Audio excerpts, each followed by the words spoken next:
Today we're reading from Srimad Bhagavatam, Canto 6, Chapter 8, the Narayan Kavacha Shield, text number 19.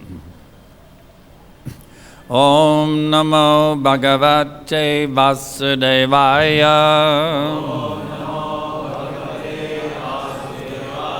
Om Namo Bhagavate Vasudevaya. Om Namo Bhagavate Vasudevaya.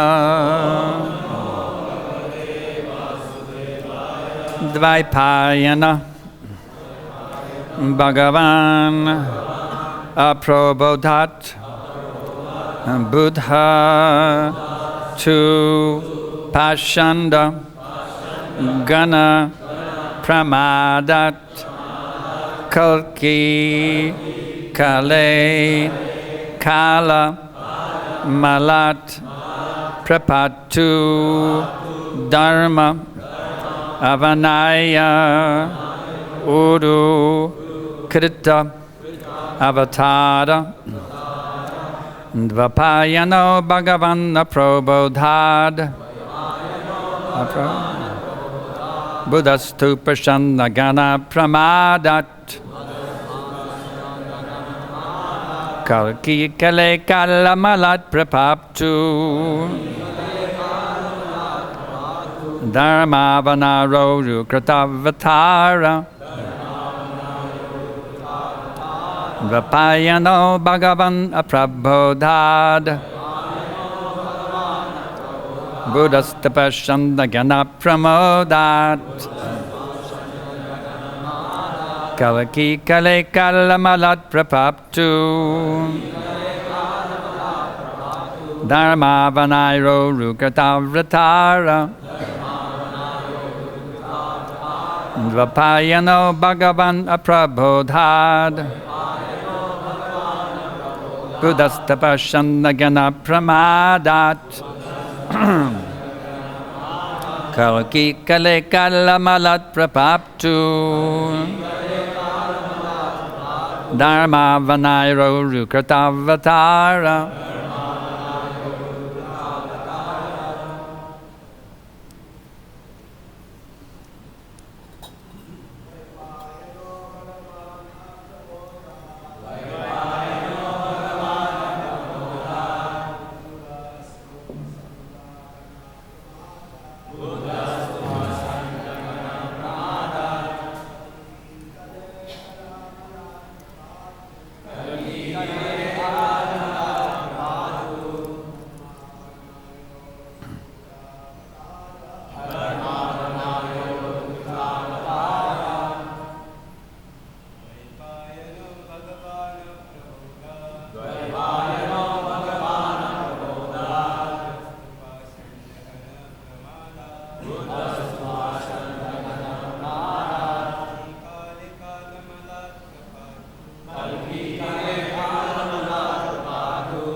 Dharma Vadano Rukatavatara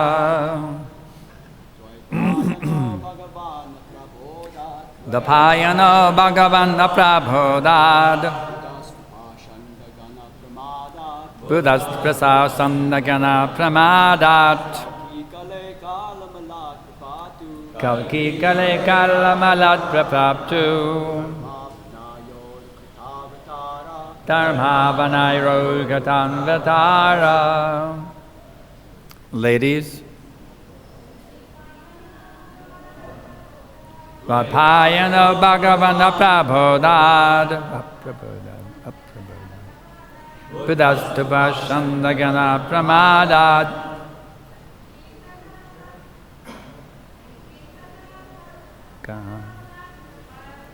Kalki Kale Kala Malat Prapaptu Dharma Vanaro Yukratavatara Tapayano Bhagavan Aprabodhad Buddhastapashanda Gana Pramadat Kalki kale kalamalat praptu. Dharmavanaro yukatavatara. Payano bhagavanat prabodad. Padastupa shandagana pramadat. Kalki kale kalamalat praptu. Dharmavanaru gritavatara Dvapayana. Srila Vyasadeva, the giver of all Vedic knowledge. Bhagavan, the most powerful incarnation of the Supreme Personality of Godhead. Aprabodhat, from ignorance of the Shastra. Buddhatu, also Lord Buddha. Pashandagana, of atheists, creating disillusionment for innocent persons. Pramadat, from the madness. Kalki, Lord Kalki, the incarnation of Keshava. Kale, of this Kali Yuga. Kalamalat, from the darkness of the age. Prapatu, may he protect. Dharma, of Anaya, for the protection of religious principles. Uru, very great. Krita Avatara, who took an incarnation. Translation and purport. By His divine grace, Srila Prabhupada, the savior of the fallen souls. Srila Prabhupada ki jai. May the personality of Godhead, in His incarnation as Vyasadeva, protect me from all kinds of ignorance resulting from the absence of Vedic knowledge. May Lord Buddhadev protect me from the activities opposed to Vedic principles and from laziness that causes one to madly forget the Vedic principles of knowledge and ritualistic action.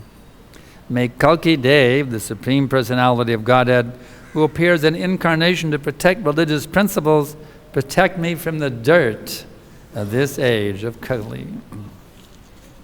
Jai. Purport. This verse mentions various incarnations of the Supreme Personality of Godhead, who appear for various purposes. Srila Vyasadeva Mahamuni compiled the Vedic literature for the benefit of all human society. If one wants to be protected from the reactions of ignorance, even in this age of Kali, one may consult the books left by Srila Vyasadeva, namely the 4 Vedas, Sama, Yajur, Rig, and Atharva, the 108 Upanishads, the Vedanta Sutra, Brahma Sutra, Mahabharata, Srimad Bhagavatam Mahapurana, Vyasadeva's commentary on the Brahma Sutra, and the other 17 Puranas. Only by the mercy of Srila Vyasadeva do we have so many volumes of transcendental knowledge to save us from the clutches of ignorance.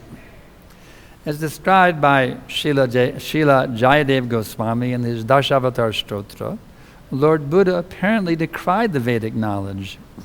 Nindasti yagya viter aha hashuti jatam sadaya hridaya darshita pashugatam keshavadrita buddha sharira jai jagadisha hare. The mission of Lord Buddha was to save people from the abominable activity of animal killing and to save the poor animals from being unnecessarily killed. When Pashandis were cheating by killing animals on the plea of sacrificing them in Vedic yagyas, the Lord said, if the Vedic injunctions allow animal killing, I do not accept the Vedic principles. Thus he actually saved people who were acting according to Vedic principles. Of course, it was a misapplication. One should therefore surrender to Lord Buddha so that he can help one avoid misusing the injunctions of the Vedas. The Kalki avatar is the fierce incarnation who vanquishes the class of atheists born in this age of Kali. Now, in the beginning of Kali Yuga, many irreligious principles are in effect, and as Kali Yuga advances, many pseudo-religious principles will certainly be introduced, and people will forget the real religious principles enunciated by Lord Krishna before the beginning of the Kali Yuga, namely the principles of surrender unto the lotus feet of the Lord. Unfortunately, because of Kali Yuga, foolish people do not surrender to the lotus feet of Krishna. Even most people who claim to belong to the Vedic system of religion are actually opposed to the Vedic principles. Every day they manufacture a new type of dharma on the plea that whatever one manufactures is also a path of liberation. Yatamat tatapat. Atheistic men generally say, yatamat tatapat. According to this view, there are hundreds and thousands of different opinions in human society, and every opinion is a valid religious principle. This philosophy of rascals has killed the religious principles mentioned in the Vedas, and such philosophies will become increasingly influential as Kali Yuga progresses. In the last stage of Kali Yuga, Kalki Dev, the fierce incarnation of Keshava, will descend to kill all the atheists and will save only the devotees of the Lord. Vandeham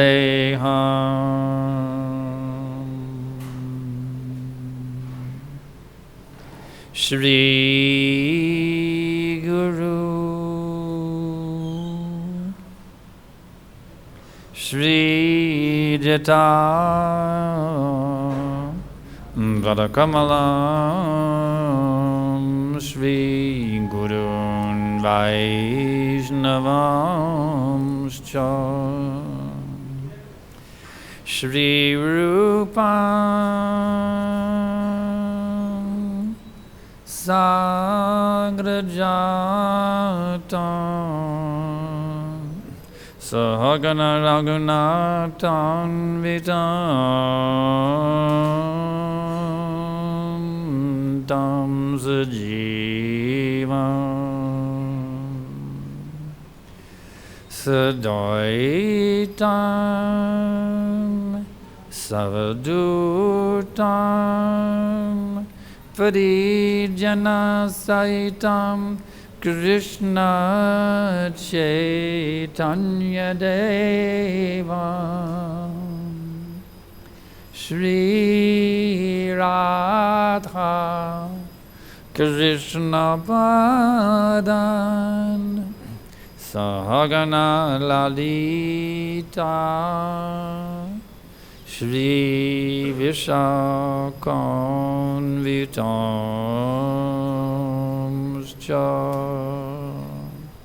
Namah Vishnu Padaya Krishna Prestaya Bhutale Shrimate Bhakti Vedanta Svaminiti Namine Namaste Sarasvate Deve Gauravani Pracharine Nirvishesha Shunyavadi Paschatya Jeshatarine.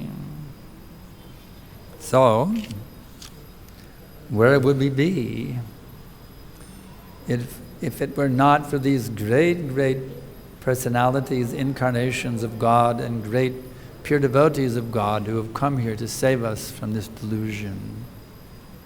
How much we were suffering in this material world before, by the mercy of Guru and Krishna, we got this opportunity to come out of the quagmire of material existence, the clutches of birth, death, old age, and disease, the whips of material energy, the horrible suffering of material life. We've been brought into this sublime atmosphere known as Krishna consciousness, into the sublime movement known as the Krishna consciousness movement, which is the only hope for the suffering humanity. You see, the only real solution is spiritual revolution. There's no material formula to solve the problems of the world. The politicians are striving with so many plans, this plan, that plan, this plan, that plan. What is the result of their plans? It becomes worse and worse and worse. But when that day comes, when they read Prabhupada's books and they chant Hare Krishna, you see, the whole world will become transformed. It is very wonderfully predicted in the Chaitanya Charitamrita. Saj jana durjana pangu, jadda anagana, prema vanyaya dubaila, jagatera jana.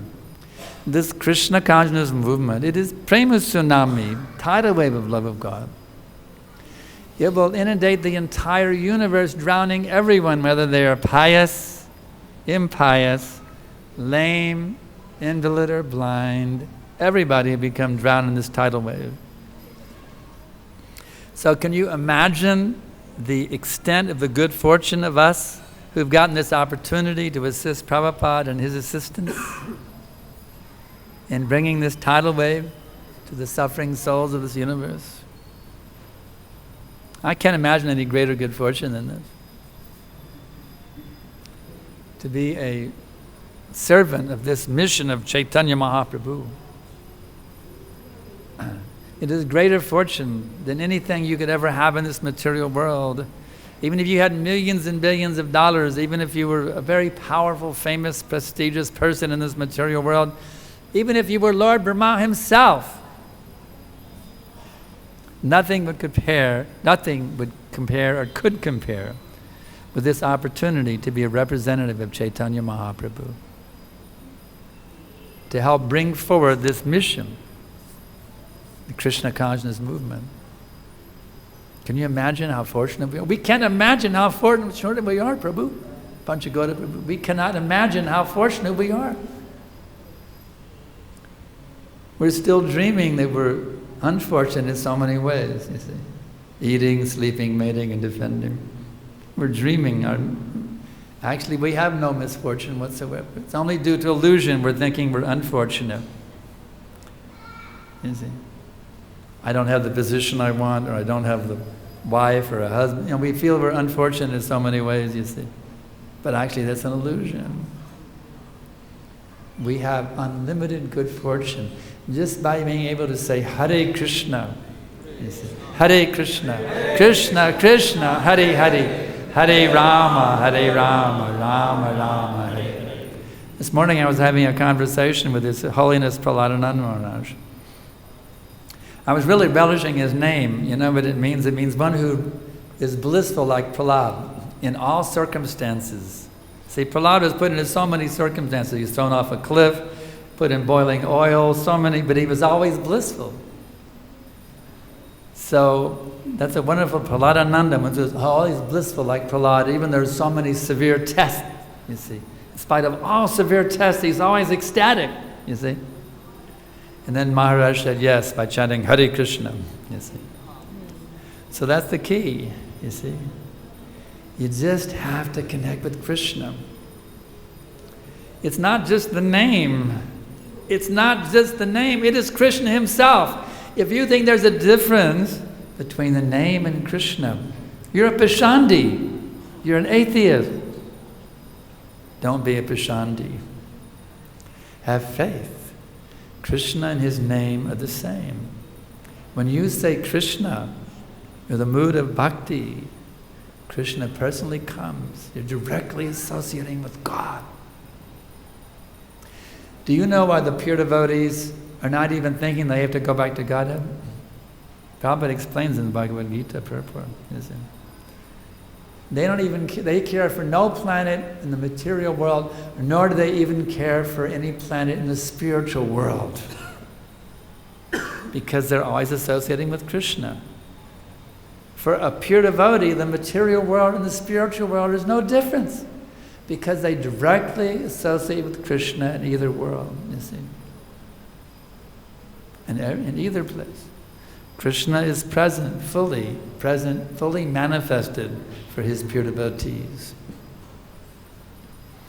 I was hearing the other day as I was flying in the airplane a wonderful lecture that Prabhupada gave upon his arrival in London back in about 67. A very fired up lecture. If you've ever heard that lecture, you got to hear the 1967 London arrival lecture. Prabhupada is so fired up. Unbelievably, just so fired up. And all the devotees, you can hear them in the background, they're just completely alive. And every word, they're just cheering. It's an amazing recording. You have to do yourself a favor and hear the 1967 London arrival lecture. Just amazing. But in this lecture, Prabhupada is saying, I've come to challenge the atheists, you see, defeat the atheists. He said, if you are simply sincere and serious, you will directly see God face to face. See, if you ask a pure devotee, do you believe in God? It's like a joke. You know? It's like saying, here's the microphone in front of me. Do you believe in microphones?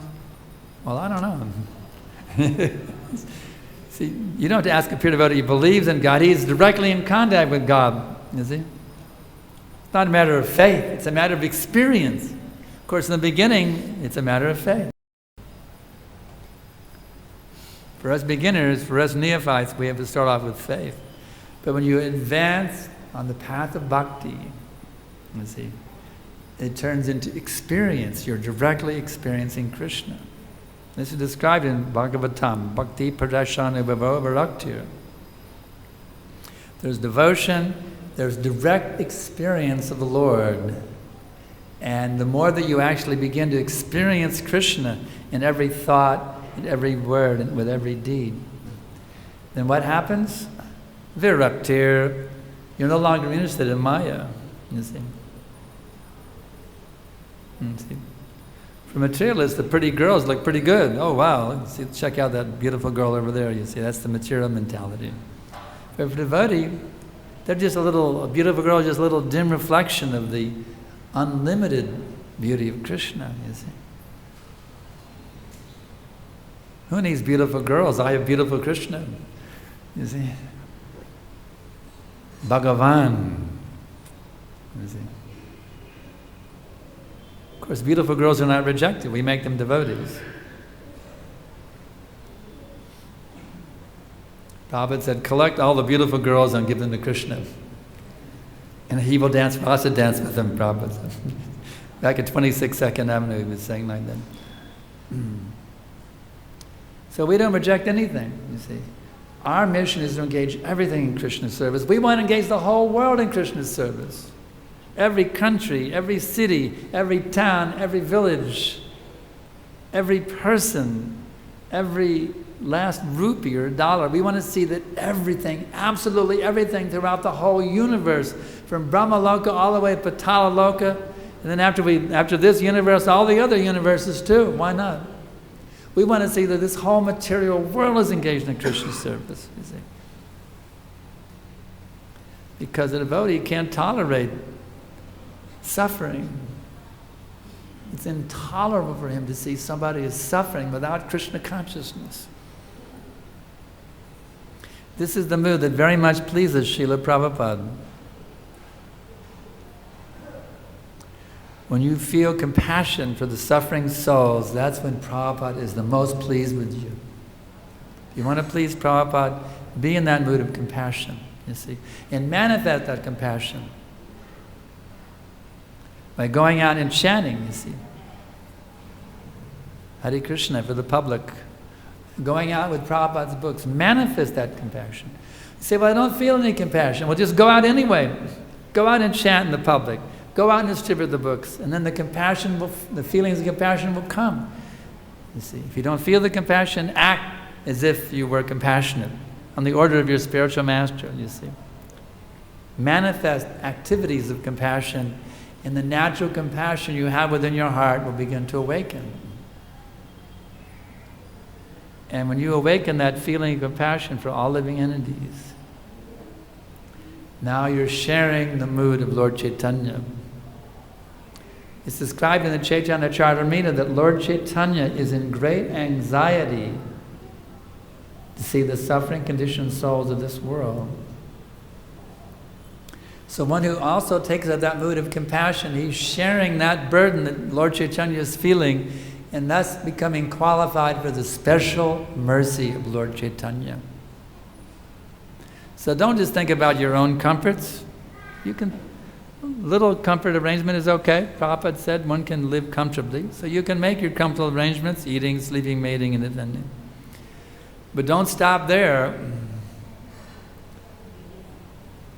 Now you have to think, because your real business is to think about the comfort of all living entities who are suffering in the clutches of Maya. That's your real business. To think about relieving these suffering souls from their horrible, nightmarish quagmire of the repetition of birth and death. Bhaktivinoda Thakur is praying for that. In that song, Kabe Habe Bodha Se Dinamara, he is saying, when will that day be mine, when forgetting my own comforts, I simply think about delivering the fallen souls, you see. When will I fully immerse myself in that activity? That compassionate activity. When I truly set out to preach the command, the divine command.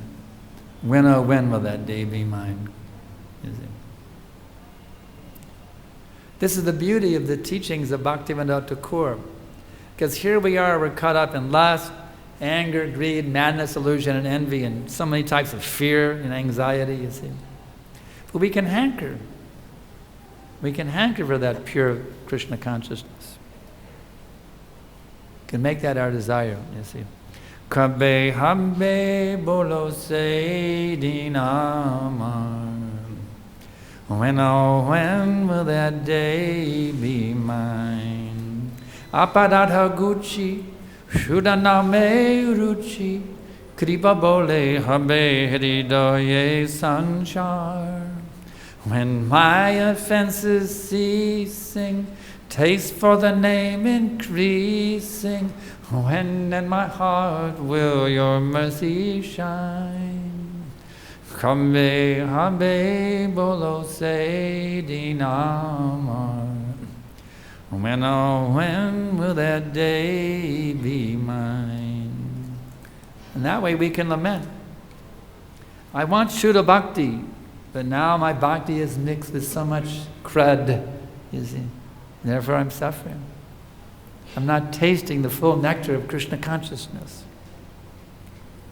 So we can hanker. My dear Lord Krishna, please bless me with pure devotional service. There's a special prayer for that. You know that prayer begging Krishna for pure devotional service? Hare Krishna, Krishna Krishna, Hare Hare, Hare Rama, Rama Rama, Hare. So don't chant mechanically. I remember when I was preaching in the Fiji Islands, there was a remote island called Taviuni. Perhaps some of our sannyasis have gone there for preaching. We stayed with one family. They had a parrot in the backyard. And he went, Haribo, Haribo, Haribo, you see. It reminds me of what Prabhupada said in London. He said, you can have the parrot going Krishna, but when the cat catches by the neck, he'll go, caw, caw, caw, no more Krishna. You see. So don't be like a parrot. Hare Krishna, you see. Krishna, Krishna, Hare Hare. No. You have to chant from the heart. But now my dear Lord Krishna, now I give myself fully to you.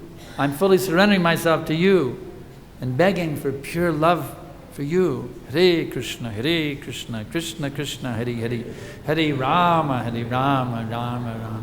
Otherwise, at the time of death, you'll think of something else. Like that parrot, you see.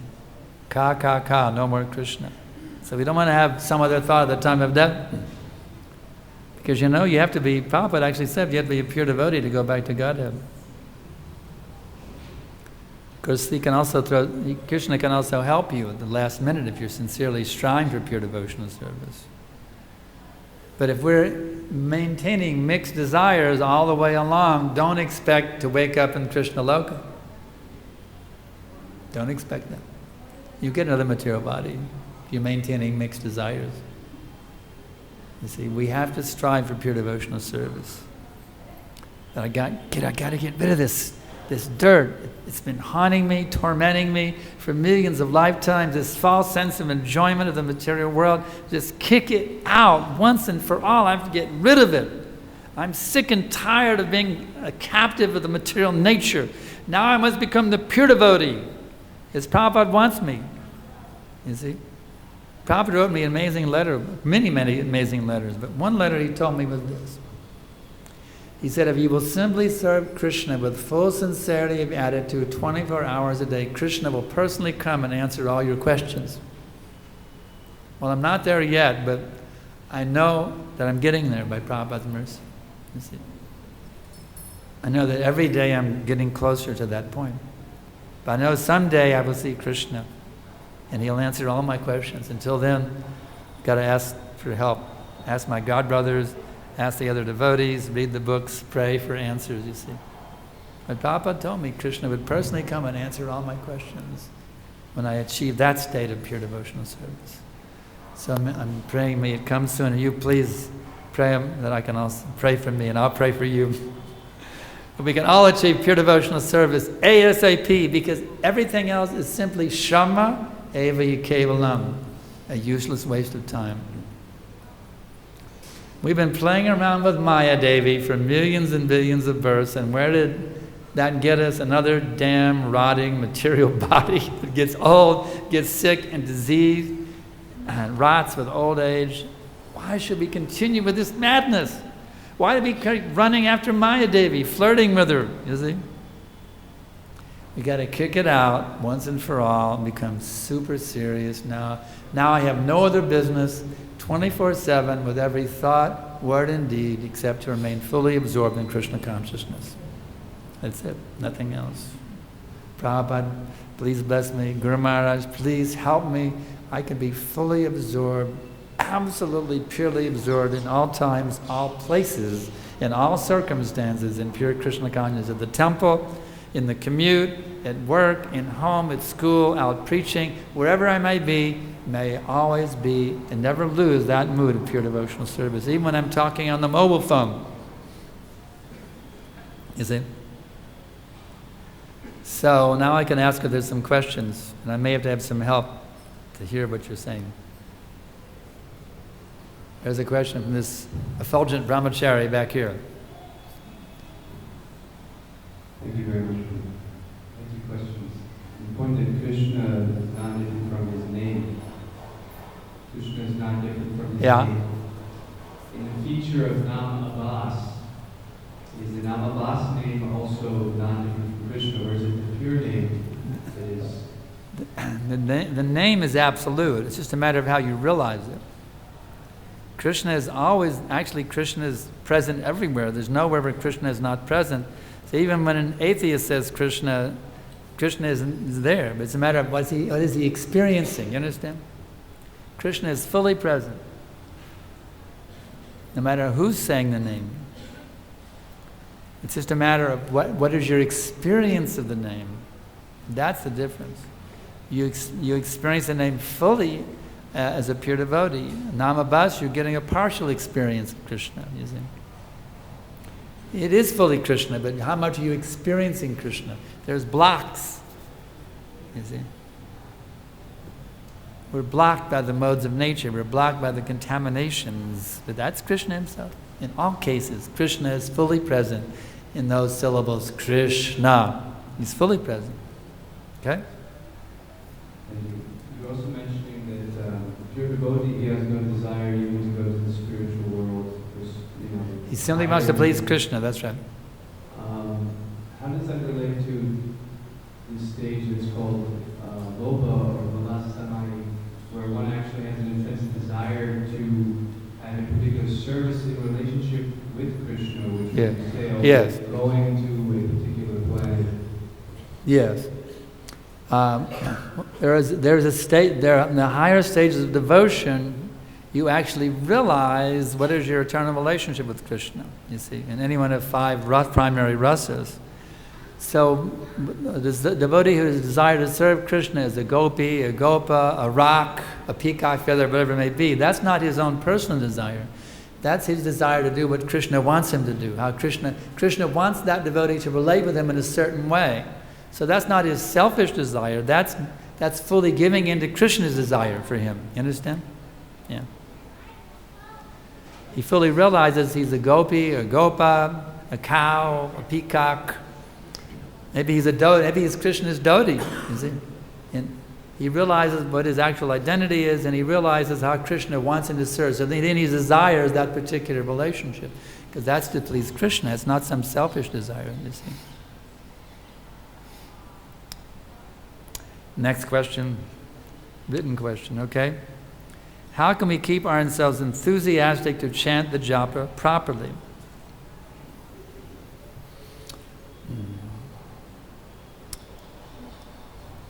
Well, I have a very simple formula for always being enthusiastic about everything, because Prabhupada ordered me in one letter.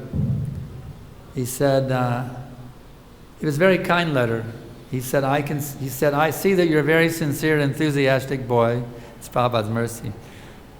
I'm not as sincere as enthusiastic as I should be, of course. But he encouraged me. He said, I see you're a very sincere and enthusiastic boy. He said, now continue enthusiastically as you were doing, and surely Krishna will bless you. Wow. That's a blessing from Prabhupada. He told me that if I was enthusiastic, I would be blessed by Krishna. Now, is that just some empty words to fire me up? No. It's science. It's a scientific fact. The more you have enthusiasm, the more you get the mercy of Krishna. So you remember that. Every time you chant your rounds, if I chant enthusiastically, I will get special mercy today from Krishna. So you just remember that. You'll be able to chant very nice, enthusiastic japa every day. Sannyas is the higher stage of spiritual life, but how they can fall down.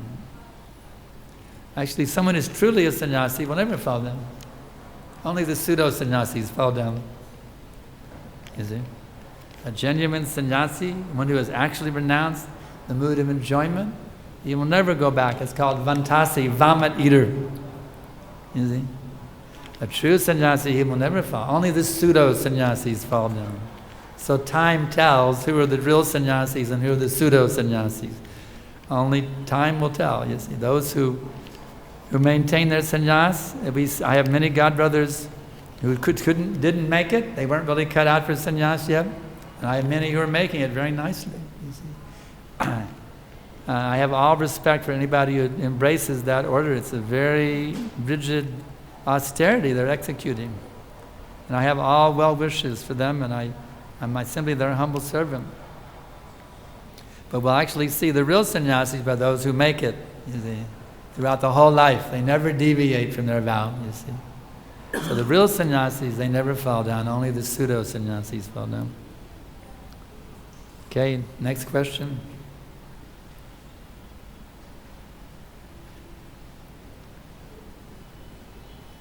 Everyone satisfied? Ready to go out and save the world?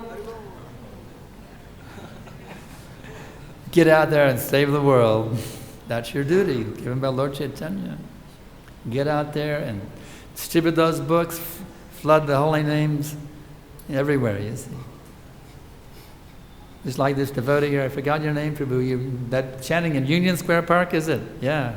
He's doing a wonderful service, going out every day through rain and snow, sleet, hail, whatever it may be. He's out there every day. This is a little break in Vrindavan. It's so wonderful, this devotee chants there in New York City. So inspired here by Krishna consciousness. I went out with him one day. It's so wonderful what he's doing there. You see. So have this mood like this devotee here, you see, to go out every day and preach. Actually, when I joined, that was the order. Prabhupada said, go for Sankirtan every day. That was the order that Prabhupada gave. Go out for Sankirtan party, join the Sankirtan party every day. So that means every chance you get, you should go out.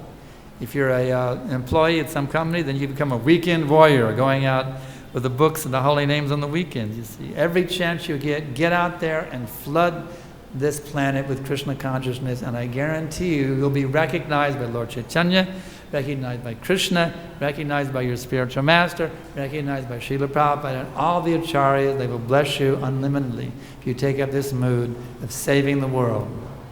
So we'll stop here, and we thank you all very, very much. Grantaraj Srimad Bhagavatam ki jai, Srila Prabhupada ki jai, Gaura Premanandi.